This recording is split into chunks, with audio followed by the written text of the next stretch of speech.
오늘 이 시간 우리 함께 읽을 하나님의 말씀 베드로전서 1장 3절에서 5절까지의 말씀입니다. 베드로전서 1장 3절에서 5절까지의 말씀 총 3절이라 제가 먼저 한 절, 여러분들이 한 절, 그리고 다 같이 한 목소리로 마지막 말씀 읽도록 하겠습니다. 베드로전서 1장 3절 말씀 제가 먼저 읽도록 하겠습니다. 우리 주 예수 그리스도의 아버지 하나님을 찬송하리로다. 그의 많으신 긍휼대로 예수 그리스도를 죽은 자 가운데에서 부활하게 하심으로 말미암아 우리를 거듭나게 하사 산 소망이 있게 하시며 썩지 않고 더럽지 않고 새하지 아니하는 유업을 있게 하시나니 곧 너희를 위하여 하늘에 간직하신 것이라. 다 같이 읽도록 하겠습니다. 너희는 말세에 나타내기로 예비하신 구원을 얻기 위하여 믿음으로 말미암아 하나님의 능력으로 보호하심을 받았느니라. 아멘. 오늘의 시간을 이는 긍휼, 축복, 구원이라는 제목을 갖고 오늘 우리가 읽은 하나님의 말씀 함께 나누는 시간 갖도록 하겠습니다. 저번 철야까지 우리는요, 에베소서의 말씀을 처음부터 끝까지 계속해서 나눌 수가 있게 되었습니다. 그리고 오늘부터 우리는요, 베드로전서의 말씀을 통해 하나님이 우리에게 가르쳐주고자 하는 것이 무엇인지를 함께 알아가 볼 수 있기를 원합니다. 이번 주부터 우리가 함께 나눌 베드로전서의 말씀은요, 고난 가운데에서 하나님의 거룩을 유지하며 그 안에서 소망을 붙들라는 하나님의 마음을 우리들에게 전달해주고 있습니다. 그렇다면 오늘 우리가 읽은 베드로전서 1장 말씀을 통해 베드로는 가장 먼저 우리들에게 무엇을 가르치고자 했는지 우리가 오늘 본문 말씀 한 절 한 절 찾아보며 함께 알아보는 시간 갖도록 하겠습니다. 먼저 본문 3절 말씀에서 성경은 이렇게 말합니다. 우리 주 예수 그리스도의 아버지 하나님을 찬송하리로다. 그의 많으신 긍휼대로 예수 그리스도를 죽은 자 가운데에서 부활하게 하심으로 말미암아 우리를 거듭나게 하사 산 소망이 있게 하시며. 3절 말씀에서 우리는요, 찬송으로 이 편지를 시작하는 베드로의 모습을 찾아볼 수 있게 될 것입니다. 여러분, 이 베드로서의 말씀은요, 베드로가 성도들을 향해서 보낸 편지를 모아서 만든 성경의 말씀이라 할 수 있겠습니다. 그런데요, 베드로는 과연 언제 이 편지를 성도들에게 보낸 것일까요? 많은 성경학자들이요, 이 베드로 전서의 말씀을 연구한 결과 아마도 베드로는 그 당시 로마에서 하나님의 마지막 사역을 감당하며 그가 십자가의 거꿀로 매달려 순교당하기 전 자신이 깨달은 하나님의 모든 말씀을, 그리스도가 나에게 가르쳐준 모든 복음의 말씀을 성도들에게 전하기 위해 편지를 기록한 것이다라 판단하고 있습니다. 여러분, 그렇다면 이 베드로가 누구에게 이 모든 편지를 보내고 있는 것일까요? 베드로는요, 정확히 말하면 헬라 문화권 교회에 있는 성도들에게 이 편지를 보내고 있다는 것입니다. 여기서 중요한 것은 이 헬라 문화권이라는 표현입니다. 여러분, 그 당시 예루살렘 교회에서 예수 그리스도를 믿던 자들은요, 그들 중 몇 명은 예수 그리스도를 실제로 경험한 자들이었고요, 대부분의 사람들은 예수 그리스도가 활동하던 그 당시 그리스도를 쫓는 사람들이기도 했습니다. 한마디로 저들은 살아서 역사하신, 자기들에게 기적을 베풀어 주신 그 예수 그리스도를 실제로 체험한 자들이었다는 것이죠. 하지만 이 헬라 문화권, 오늘날 말로 하면 이방에 있었던 교회의 성도들은 어떻습니까? 저들은 예수 그리스도를 직접 체험하지 못했고요, 오직 사도들을 통해, 오직 제자들을 통해, 오직 말씀을 통해서만 예수 그리스도를 접해 듣고 그 그리스도를 믿으며 살아가는 그런 사람들이었다는 것이죠. 베드로는요, 예수 그리스도를 체험하지 않고 오직 복음을 통해서 그리스도를 믿고 있는 이 헬라 문화권 이방 교회의 성도들에게 편지를 보내고 있다는 것입니다. 여러분, 그런데 우리는 어떤 자들입니까? 우리 또한 그리스도가 살아서 움직이는 것을, 그리스도가 기적을 만드는 것을 직접 경험하지 못했고요, 오직 성경의 말씀을 통해서 그리스도를 믿는 자들이라 할 수 있겠습니다. 그렇기 때문에 오늘 우리가 나눈 이 베드로 전서의 말씀은요, 누구보다 우리와 같은 이방인으로서 하나님 나라 백성이 된 그런 성도들에게 정말 적합한 말씀이라 할 수 있다는 것이죠. 그렇다면 이 말씀은 언제 기록된 말씀이라 할 수 있을까요? 제가 앞서 베드로가 순교하기 전에 이 편지를 적어서 성도들에게 보냈다라는 것을 말씀드렸습니다. 그렇기 때문에 이 말씀이 기록된 시기는요, 그 당시 기독교가 로마 정부에 의해, 로마 시민들에 의해 학대를 받는, 박해를 받는 그런 상황 가운데에서 기록된 말씀이라 할 수 있겠습니다. 몇몇 성경학자들은요, 이 사건이, 이 편지가 네로 황제 시대에 적힌 것이라 판단하는 자들도 있고요. 아니면은 네로 황제 바로 직전에 기독교가 박해를 받을 때 기록된 말씀이라고 주장하는 학자들도 있습니다. 하지만 그 시기가 정확하게 언제가 되었든 우리가 깨달을 수 있는 건 무엇이냐?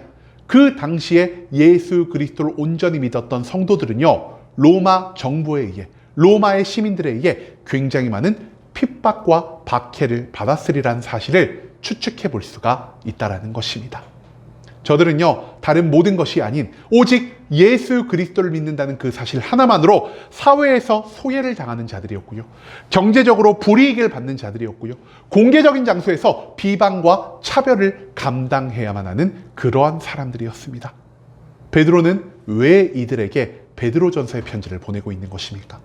베드로는 말합니다. 고난 가운데에서 너희는 소망을 잃지 말아야 한다라는 것을 말이죠. 즉, 고난 가운데에서 그들이 어떻게 하면은 그들 안에 소망을 갖고 살아갈 수 있는지를 가르쳐주기 위해 베드로는 이 편지를 이방에 사는 모든 성도들에게 전하고 있다는 것입니다. 여러분, 고난을 경험하고 있는 성도들 앞에서 베드로가 가장 먼저 편지에 기록한 것 무엇입니까? 베드로는요, 하나님을 찬송하라라는 것을 가장 먼저 전하고 있습니다. 그렇다면 베드로는 왜 고난 가운데 있는 모든 성도들에게 하나님을 찬송할 것을 말하고 있는 것일까요? 그 이유를 베드로는 이렇게 설명합니다. 성도들아, 너희를 둘러싸고 있는 모든 상황은, 너희를 둘러싸고 있는 모든 환경은 언제나 변할 수 있는 것이다. 하지만 너희가 감당하고 있는, 너희가 경험하고 있는 이 모든 상황의 변화 가운데에서 유일하게 변하지 않고 유일하게 너희가 붙잡을 수 있는 것이 있으니 그분이 바로 너희를 향한 한결같은 모습을 보이는 하나님이시다. 그렇기 때문에 이 한결같은 변함없는 하나님의 모습으로 인해 우리는 하나님께 찬양을 올려야 한다는 것, 이것을 베드로는 가장 먼저 성도들에게 선포하고 있다는 것입니다. 여러분, 그런데요, 베드로가 한결같다라는 하나님의 모습은 무엇이라 할 수 있을까요? 오늘 본문 말씀에서 베드로는요, 너희가 하나님의 다른 무엇이 아닌 하나님의 긍휼의 한결같으심으로 인하여 하나님께 매일매일 감사와 영광의 찬양을 올려야 한다는 것을 강조하고 있다는 것이죠. 여러분, 이 하나님의 긍휼로 인해 우리가 얻은 축복과 은혜가 무엇입니까? 하나님의 긍휼로부터 예수 그리스도는 이 땅에 육신을 입고 내려올 수 있게 되셨습니다. 하나님의 긍휼로 인해서 예수 그리스도가 우리 모든 인간들의 죄를 대속하여 십자가 위에서 고통과 죽음을 감당하셨고요, 부활을 일으킬 수 있게 되셨다는 것입니다. 그리고 예수 그리스도를 하나님이자 하나님의 아들이자 나의 구원자로 믿는 모든 자들을 위해 하나님은 구원과 거듭남이라는 또 다른 축복과 은혜를 예비해 주셨다는 사실을 베드로는 오늘 이 말씀을 통해서 우리들에게 가르쳐주고 있다는 것이죠. 여러분, 이 모든 구원이, 이 모든 거듭남이 무엇으로부터 시작된 것입니까? 오직 하나님의 긍휼, 우리를 향한 하나님의 사랑으로부터 시작된 것이라는 사실을 베드로는 이 말씀 가운데에서 강조하고 있다는 것입니다. 우리의 삶에서 발생하는 구원과 거듭남은요, 절대 우리들의 능력으로, 절대 우리들의 노력으로, 절대 우리들의 열정으로 만들어질 수 있는 것이 아닙니다. 이 모든 것은 하나님의 긍휼하심, 우리를 향한 변함없는 하나님의 사랑이 없었으면 시작될 수조차 없었다라는 사실을 베드로는 여기서 우리들에게 알리며, 그렇기 때문에 하나님의 긍휼하심으로 인해, 그 긍휼로 인해 발생한 구원과 거듭남으로 인해 우리는 하나님께 매일매일 찬양을 올려드려야 한다는 것을 드러내고 있다는 것이죠. 여러분, 그리고 베드로는요, 이처럼 우리가 하나님께 받은 거듭남과 구원이 우리들에게 산 소망이 되었다는 것을 드러내고 있습니다. 여기서 우리가 주목해야 할 단어가 무엇일까요? 베드로는요, 그냥 소망을 하나님이 우리에게 주셨다고 말하지 않습니다. 어떤 소망을 주셨다고 말하고 있죠? 산 소망, 살아있는 소망을 하나님이 우리에게 주셨다는 것입니다. 여러분, 소망이 살아있다는 것은 무엇을 의미하는 것입니까? 이 소망이요, 과거에는 존재했으나 현재에는 존재하지 않는다는 그런 의미를 가지고 있는 것이 아니라는 것입니다. 이 소망이라는 것이 과거에도 없었고 현재에도 없지만 반드시 먼 미래에 우리를 찾아올 것이라는 예고의 말을 하는 것이 아니라는 것입니다. 우리를 향한 구원과 거듭남이라는 이 축복과 은혜를 예비하고 계신 하나님의 소망은요, 과거에도 있었고요, 현재에도 있었고요, 미래에도 있는, 즉 우리가 살아가는 모든 시간 가운데에서 언제나 우리를 향하고 있는 것이기 때문에 베드로는 이 구원과 거듭남의 소망이요, 우리들에게 있어서 죽어있는 것이 아닌, 우리들에게 있어서 예고된 것이 아닌 살아 숨쉬는, 언제나 너희와 함께하는 것이라는 사실을 드러내고 있다는 것입니다.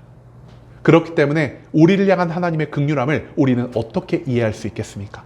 첫 번째, 우리를 향한 하나님의 긍휼함은요, 태초부터, 즉 우리가 태어나기 전부터 시작해서 영원히 멈추지 않는 것이랄 수 있다는 것입니다. 또한 우리를 향한 하나님의 긍휼은요, 예수 그리스도의 십자가 사건을 통하여 다시 한번 확증된 것이랄 수 있겠고요. 마지막으로 우리를 향한 하나님의 긍휼은 우리를 위해서 천국을 예비하심으로 마지막 날까지 계속해서 이어지는 것이란 사실, 그것을 하나님은 이 말씀을 통해서 우리들에게 가르쳐 주고자 하셨다라는 것이죠. 그 다음 이어진 4절 말씀에서 성경은 이렇게 말합니다. 썩지 않고 더럽지 않고 쇠하지 아니하는 유업을 잊게 하시나니 곧 너희를 위하여 하늘에 간직하신 것이라. 4절 말씀에서 베드로는요, 우리를 위해 하나님이 준비하신 유업이 무엇인지를 가르쳐주고 있습니다. 여러분, 유업이란 단어 정확히 무슨 뜻인지 아십니까? 유업이라는 것은요, 우리가 상속받은 재산을 의미하는 것이라 할 수 있겠습니다. 한마디로 우리가 하나님께 무언가를 이미 받았다라는 것을 베드로는 우리들에게 알려주고 있다는 것이죠. 성경 말씀 가운데에서 하나님은요, 크게 두 가지의 유업을 우리들에게 보여주고 계십니다. 첫 번째는 구약 말씀 가운데 담긴 유업이고요, 두 번째는 신약의 말씀 가운데 담긴 유업이라 할 수 있다는 것이죠. 그렇다면 구약의 말씀 속에서 우리가 하나님께 받을 수 있는 이 유업은 무엇이라 할 수 있을까요? 구약의 말씀 가운데에서 하나님은 이스라엘 백성들에게 가장 먼저 무엇을 유업으로 주셨냐? 약속의 땅 가나안을 유업으로 주셨다는 것입니다. 그런데 하나님이요, 단순히 가나안 땅만을 저들에게 유업으로 주셨습니까? 하나님은 가나안 땅을 들어가기 전에 이스라엘 백성들에게 이렇게 말씀하십니다. 백성들아, 너희가 나를 믿고 나의 모든 말씀에 순종한다면 이 가나안 땅을 너희에게 줄 뿐 아니라 그 안에서 내가 넘치는 축복을 너희들에게 공급하여 줄 것이다 라고 말입니다.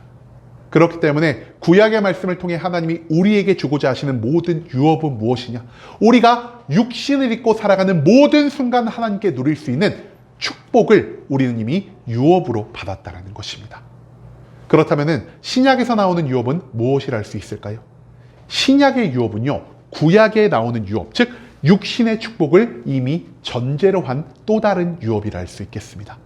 단순히 우리의 축복은요, 우리 육신의 삶, 즉 내가 잘 먹고 잘 살고 건강하고 성공하는 데에서만 멈추는 것이 아니라 우리의 영혼의 거듭남과 구원, 그리고 천국 백성의 자격을 얻는 데까지 확장되어졌다는 사실을 하나님은 성경 속 모든 말씀을 통해서 우리들에게 가르쳐주고 계신다는 것이죠.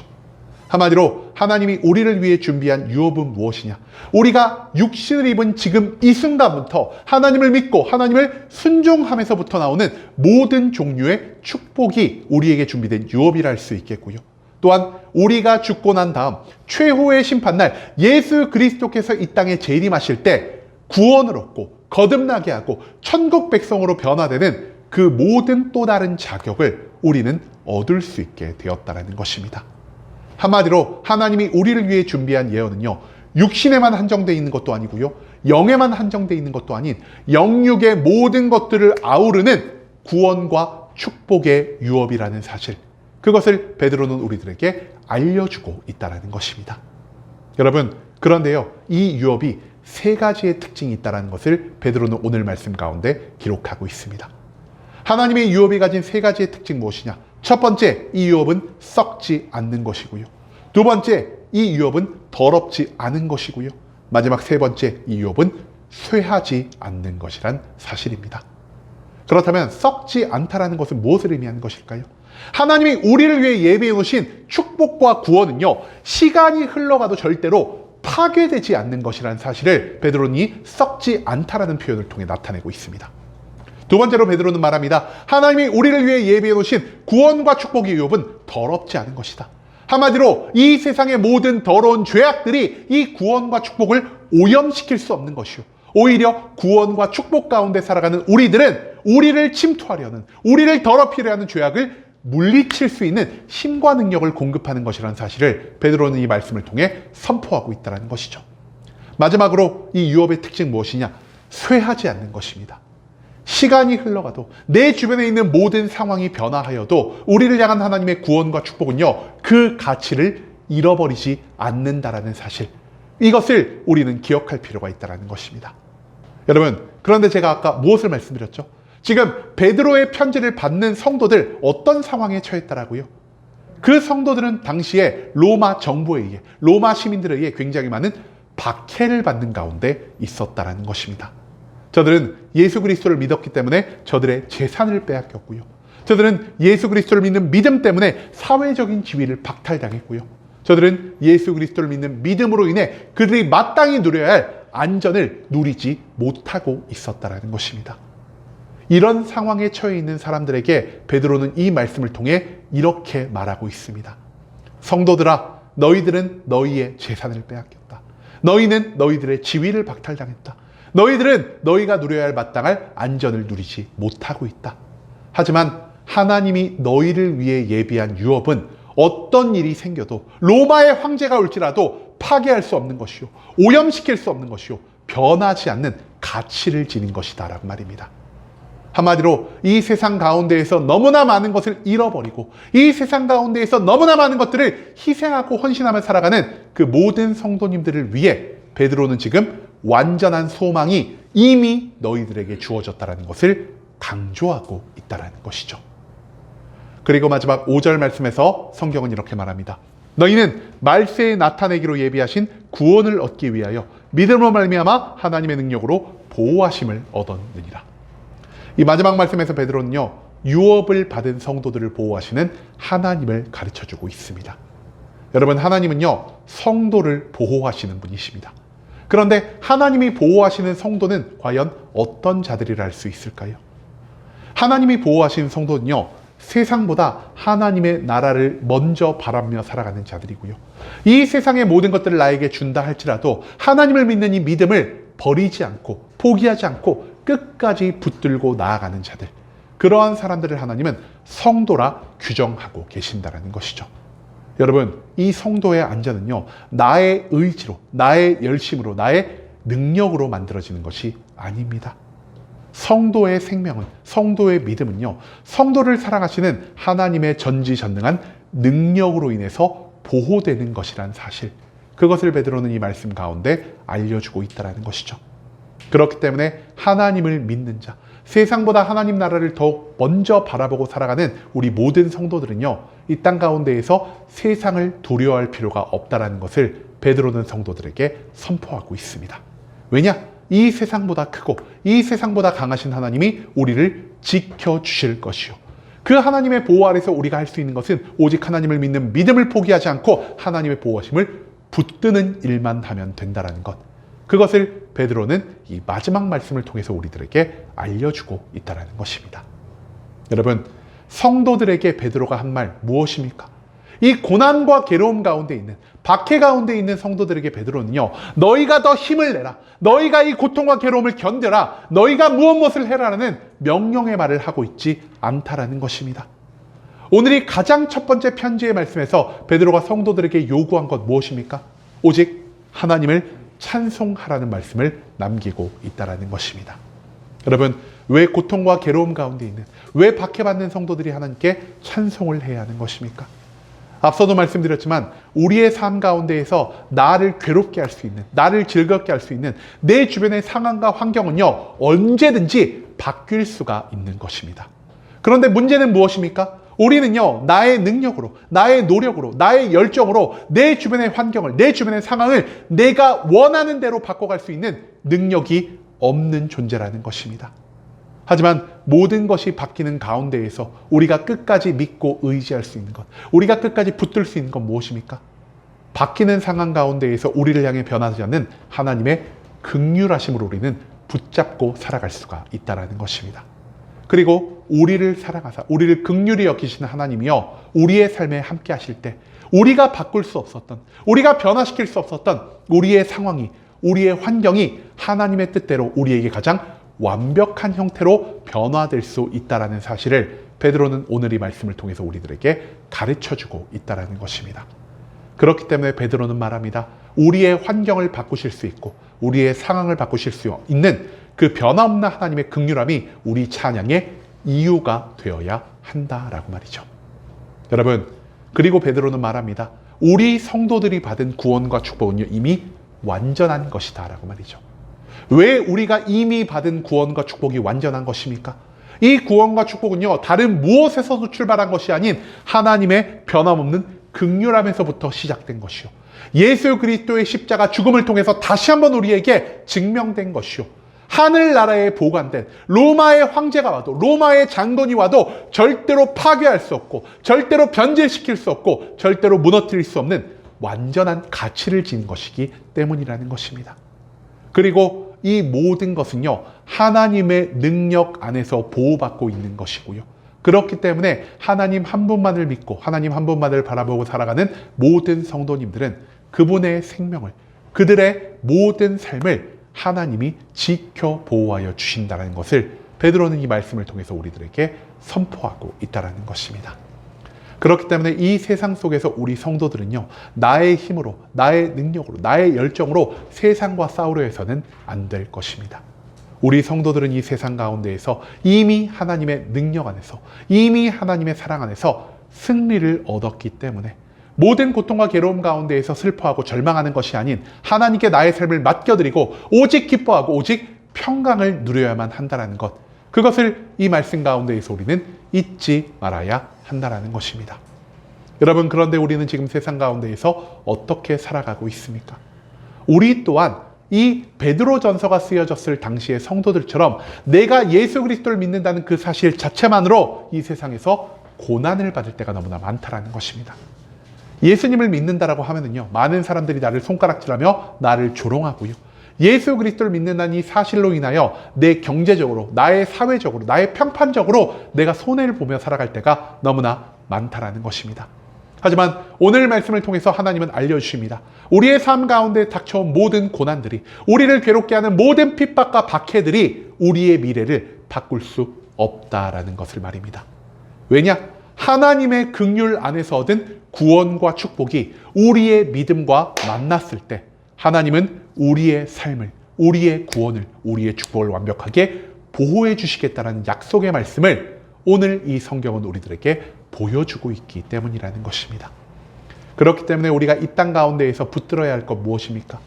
우리는요 우리의 상황과 우리의 환경의 변화가 아닌 변함없는 하나님의 긍휼함을 붙들어야 할 것이고요, 우리의 눈에 보이는 내 육신과 관련된 모든 손해를 보는 것이 아닌 하나님 나라의 유업, 변하지 않고 완전한 소망을 주는 그 유업을 붙잡아야 할 것이고요, 마지막으로 세상이 나를 향해 다가오는 위협이 아닌 전지전능하시며 세상보다 크고 강하신 하나님의 능력을 신뢰하며 나아가야 한다는 사실, 그것을 베드로는 오늘 이 말씀을 통해서 우리들에게 알려주고자 했다라는 것입니다. 여러분, 이제는 고난이 없어서 기쁜 것이 아닌 고난 속에서도 하나님의 긍휼로부터 시작된 소망으로 인해 우리가 항상 기뻐하며 살아갈 수 있기를 원합니다.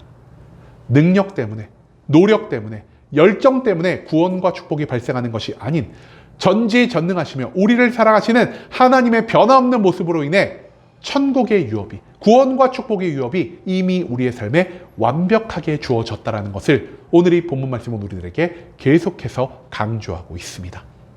우리의 소망은 시간이 흘러가면서 가치가 없어지고 오염되며 사라지는 것이 아닌 과거와 현재와 미래까지 꾸준히 이어지는 살아있는 소망임을 확신하며 매일매일 하나님의 사랑에 감사하며 우리들의 믿음을, 우리들의 순종을 놓지 않고 살아갈 수 있는 순복음 함께하는 교회의 모든 성도님들이 될 수 있길 간절한 마음으로 소망하겠습니다.